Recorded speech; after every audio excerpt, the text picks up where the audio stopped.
자연스럽게 국민의힘 얘기로 가보면 좋을 것 같습니다. 정당 지지율 얘기를 안 할 수가 없을 것 같아요. 네. 국민의힘 지지율이 계엄 이후로 뭐 쑥쑥 오르더니 계엄 이전으로 회복했다. 뭐 민주당과 오차 범위 내로 다시 접근을 했다. 네.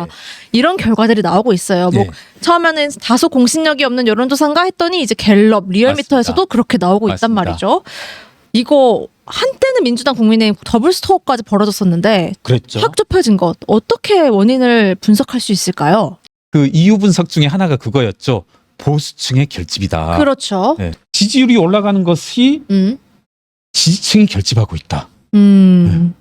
상당히 좀 뭐 논리적으로 말하면 동어 반복이고 뭘 어떻게 분석하자 말인지 잘 모르겠더라고요. 그 자체가 뭐 분석이라고 사실 말할 것도 없다. 네네네. 네. 그래서 아니 이제 제가 이걸 이제 뭐 좀 가벼운 말씀으로 드렸고 좀 심각하게는 좀 고민해 봐야 될 것 같아요. 그래서 오늘 뭐 언론 기사 중에 하나 이런 때는 이게 제일 나은 것 같아요. 여러 가지를 그냥 나열해 버리는 것. 네. 네. 그래서 첫 번째는 여기에서 이 분석 기사에서도 뭐라고 나오냐면 보수층의 결집. 네.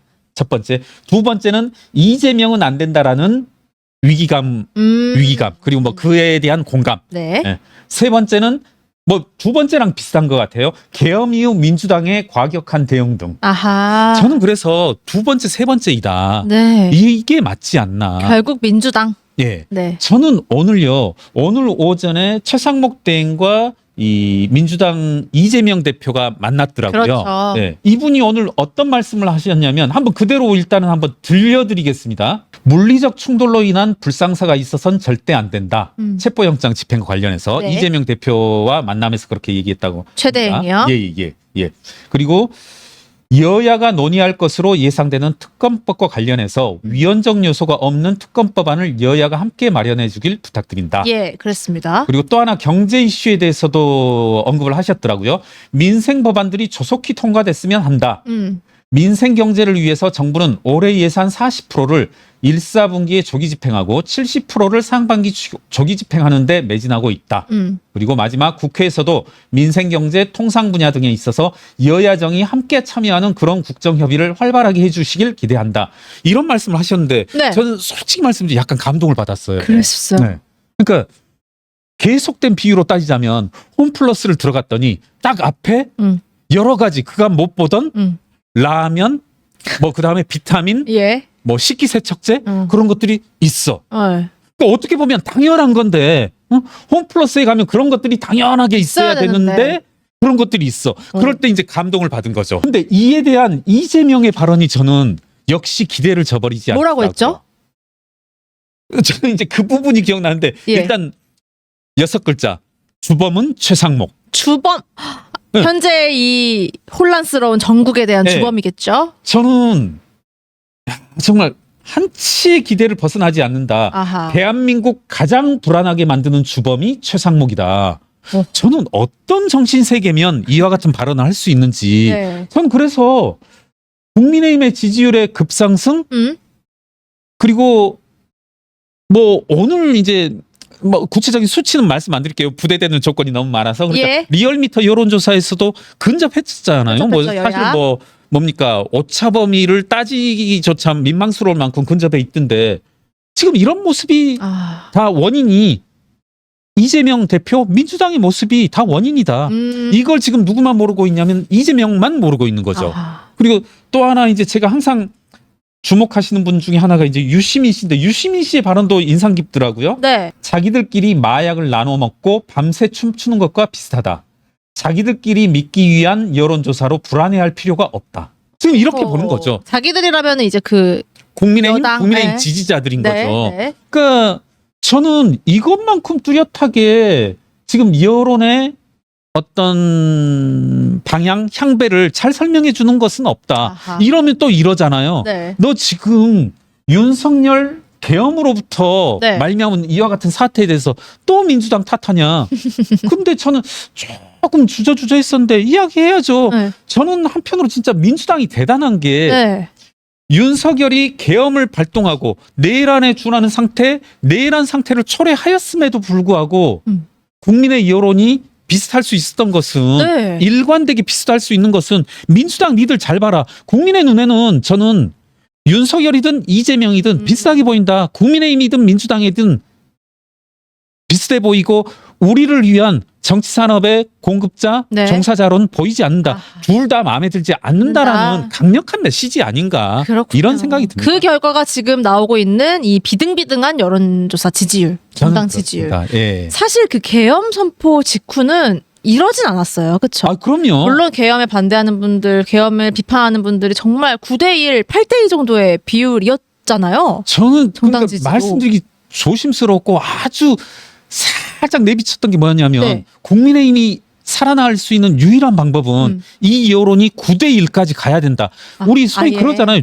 완전히 죽어야 살아날 수 있다고. 죽어야 산다. 저는 그래서 사실 이 상황도 썩 만족스럽진 않거든요. 그러니까 네. 어떤 과거의 잔재 이런 비민주적인 사실 지금 이 상황에서 그 윤석열의 계엄이라고 하는 것은 자유민주주의를 죽이겠다고 하는 행위였었거든요. 네. 저는 그런 이상에는 국민의힘은 윤석열은 완전히 죽어야 되살아날 수 있는 길이 있다라고 생각을 했었는데 그대로 그냥 살아날 길은 없다 네. 사실. 네, 그렇게 봤습니다. 저는 사실 뭐 그 생각 지금도 변함이 없고 그와 같은 상황에서 그런 국민의힘을 상대로 네. 지금 소위 말하는 뭐 이렇게 비등비등. 네, 비등비등하다는 것은 국민들의 시각이 너무나 뚜렷이 드러나 있는 그런 것이다. 저는 지금 이 상황에서 정답자는 네. 국민의힘도 민주당도 아닌 국민이다. 국민이 국민이다. 맞다. 네, 네. 이렇게 봅니다. 저는. 비슷한 맥락일까요? 지난주 한국갤럽이 뭐 1월 7, 8, 9일 전국 1,004명을 대상으로 실시한 차기 대권주자 선호도 조사에서 예. 김문수 현 고용노동부 장관이 이재명 대표에 이어서 전체 2위 그리고 네. 법률권에선 1위를 하는 기염을 토했습니다. 네네. 그러니까 오세훈, 홍준표, 한동훈 이 세 주자와 꽤 차이가 났는데 이 현상은 또 어떻게 봐야 할지 궁금해요. 그러니까 이런 측면 하나에 있는 건 맞는 것 같아요. 그러니까 이제 아까 제가 야 그건 하나만 한 소리다 지지층 결집이라고 하는 게 결과를 두고 결과의 원인을 찾아가는 게 아니라 그냥 결과의 해석일 뿐이다. 결과의 재반복일 뿐이다. 이런 말씀을 했는데 지금 김문수 전 지사, 김문수 현 장관이죠. 김문수 노동부 장관의 지금과 같은 약진 여권 지지에서 어떤 그 차기 대선 주자 1위 현상은 그와 같은 측면의 또 다른 하나의 효과 아닌가. 보수층 과대 결집. 예, 예. 그래서 전 그렇습니다. 그러니까 이런 것도 분명히 있는 것 같아요. 제가 이제 정확히는 여론조사 전문가들 사이에서는 이제 과대 표집이라는 표현을 쓰는데, 그러니까 과거에는 뭐 여론조사 전화가 왔을 때 안 받던 사람들이 지금 이 경우에는 받는데 그런 분들이 이제 조금은 보다 더 이제 극렬한 지지 성향의 분들이다. 근데 이분들이 그러면 결국은 지지하는 것은 가장 크게 나타났을 여러 가지 대안들 중에서는 뚜렷하게 나타나는 게 김문수 장관이 아닌가. 네. 저도 좀 여담이긴 합니다만은 주요 이제 뭐 용산 내부 좀 핵심 인물들 뭐 이런 분들한테 들은 건 이제 김문수 장관과 윤석열 대통령이 이제 이렇게 대화를 나누는 모습들을 보면 우와 저럴 수가 있구나 하는 말씀들을 제가 몇 번 들었어요. 어떤 의미인가요? 네. 네, 그러니까 뭐 야 사람을 저렇게 빨 수가 있구나 뭐 그런 표현을 제가 들은 적이 있거든요. 그래서 지금 같은 상황에선 윤석열 대통령에 대한 일부 지지층의 아쉬움, 뭐랄까요? 조금은 애석함 이런 것들이 김문수 장관을 통해서 투영되고 있는 것이 아닌가 하는 그런 생각을 합니다. 제가 봤을 때는 장기적인 경쟁력 혹은 뭐 약간의 기대를 놓고 본다라면 국민의힘이 나아가야 할 방향과는 조금은 어긋나신 분이 아니신가 뭐 그렇게 생각합니다. 그 지금의 여권 주자들 간의 뭐 지지율 이런 것들은 사실 큰 의미가 없다 이렇게 또 쭉 일렬로 나열한 지지율 여론조사는 크게 의미를 둘 필요 없다라는 얘기들도 하시는 분들이 많아요. 결국에는 이분들 간의 이제 경쟁 앞으로 이제 변화될 그런 뭐 지지층의 추이나 이런 것들 보고 또 이재명 대표가 되겠죠. 민주당은 당연히 지금으로서는 1대1 양자 대결을 조금 더 봐야 된다. 그 경쟁력을 봐야 된다. 이런 얘기들도 있더라고요. 저도 그 부분 공감합니다. 그러니까 지금 여론의 어떤 동향 속에서 가장 눈여겨봐야 될 부분은 그러니까 저는 민주당의 패망이라기 보거든요. 국민의힘의 약진이라기보다는. 그러니까 뭐 비유를 하자면 윤석열 대통령이 계엄을 선포한 순간 축구 스코어로 따지면 8대2 정도로 됐다.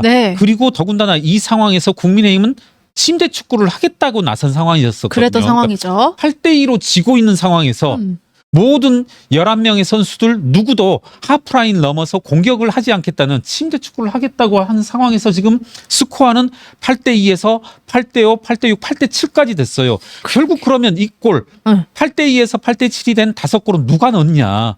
이거 지금 민주당만 모르고 나머진 다 한단 말이에요. 자책골인가요? 그렇죠. 사실상. 누구도 하프라인 넘어선 적이 없는 네. 상황에서 이 5골의 주인공은 민주당 스스로였는데 예. 저는 그럼에도 불구하고 이 이재명 대표가 쏟아내는 어떤 날선 말들 네. 전 상당히 좀 공포스러웠어요. 그러니까 이 말이 오늘 주범은 최상목, 네. 대한민국 가장 불안하게 만드는 주범이 최상목. 저는 이게 무슨 느낌이 들었냐면 이 최상목이라는 세 글자 대신에 대한민국 가장 불안하게 만드는 주범이 김경률, 대한민국 가장 불안하게 만드는 주범이 구민주, 대한민국 가장 불안하게 만드는 주범이 이정후, 뭐 넥센 야구 선수, 네, 갑자기. 누굴 넣어도 네. 돼요. 말이 다 돼요. 그 정도로 이제 말이 안 된다. 공포감. 네. 저는 이재명의 이 발언이 정말 상당한 국민들에게는 상당히 공포감을 주는 발언이다. 누구든지 세 글자를 거기에 찍는 순간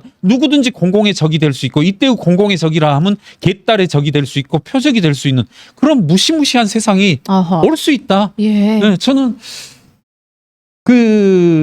그랬거든요. 뭐 주변 사람들과 만나서 우리는 이제 이재명 5년을 받아들여야 된다. 뭐 그런 말까지 했던 사람이에요. 뭐 2주 전, 3주 전에. 예.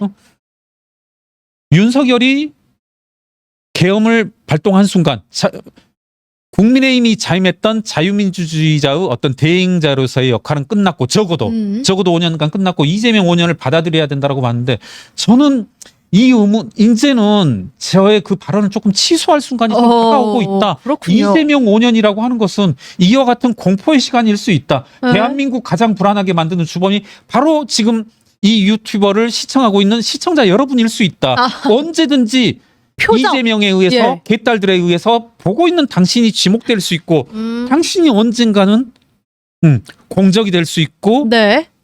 누군가에 의해서 매장될 수 있는 그런 사회가 저는 이재명 5년은 충분히 그럴 수 있는 사회이다.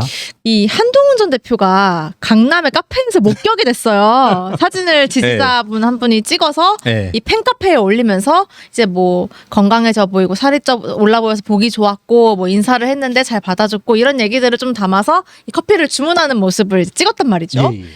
그러니까 이제 지지자분들이나 이제 당내 친한계까지 들썩거리는 상황이고 언제 등판하느냐 이 얘기가 또 솔솔 나오던 상황에서 이제 불이 지펴졌단 말이에요.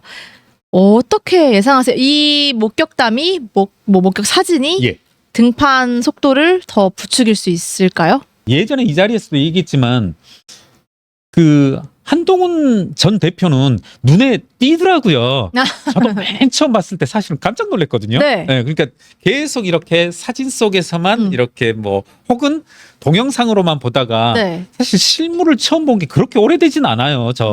그런데 처음 봤을 때 저 깜짝 놀랐어요. 그러니까 제가 자랑을 하기 위해서 그러니까 모 유명한 감독과 친구여서